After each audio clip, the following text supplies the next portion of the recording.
第七題咁啊，佢係 divisible，即係冇餘數，餘數係零嘅。咁咧 divisible by x 減七咧，我哋就諗啦，如果 x 減七等於零嘅話咧，x 就等於七啦。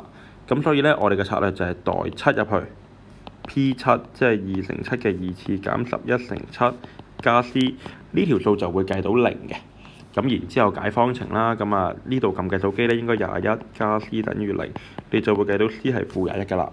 未計完嘅，佢問我哋除 2x 加1嘅餘數，除 2x 加1咧，我哋即係嘗試將 x 諗做負1/2，因為負1再 over 2，然之後就代入去啦。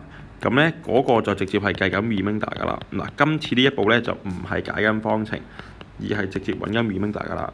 加 c 係負21，所以呢度咧我哋撳計數機，嗱撳嘅時候咧記住要落足啲括弧啊，特別佢嗰啲負數啊由次方咧，如果你冇落好括弧咧，佢就唔識得同你負得正㗎啦。咁啊應該你會撳到答案係 boy 負15。